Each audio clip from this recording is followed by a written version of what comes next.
Министерството за земјоделство исплатило 332 милиони денари или 5,5 милиони евра субвенции на над 26.300 земјоделци за субвенции за житни култури. Министерот Лјупчо Николовски посочи дека годинава ја зголемуваат поддршката за полјоделските култури со развоен капацитет за 20%. Истовремено се олеснуваат критериумите за градинарство, односно за садената површина што се пријавува. Од годинава ќе биде збирна за сите градинарски култури. На овој начин се намалува бројот на земјоделците кои претходно биле одбивани заради сложените административни процедури, вели Николовски. Како што изголемувањето на поддршката за предадено овчо млеко на 4,5 денари по литар. Дополнително, преку програмата за рурален развој обезбедуваме финансиски средства за фотоволтаични колектори и за водопоила на Бачилат. Преку програмата за рурален развој за оваа година во мерката за набавка на добиток драстично ја зголемуваме поддршката на барање на сточарите.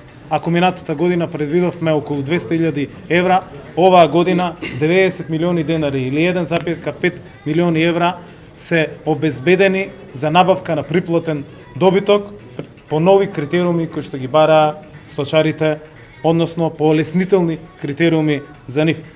Со цел правилна распределба на субвенциите во следниот период, заеднички со Агенцијата за храна и ветеринарство, презимаме активности за утврдување на точниот број на овци.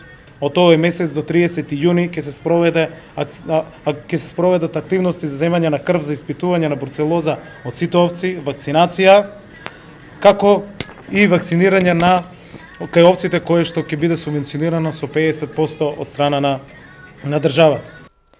Тој додава дека ја воведуваат и новата мерка за малите земјоделски стопанства под 1 хектар, која има за цел да направи раздвојување на развојните од социјално ориентираните мерки.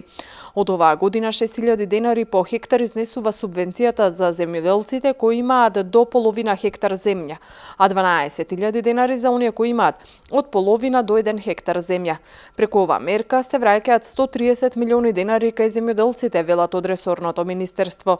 Оттаму додаваа дека освен националните програми, особено за развојот на сточарството и говедарството, се и мерките од ИПАРД кои се важни за модернизирање на земјоделството и за кои веќе се подготвуваат нови огласи.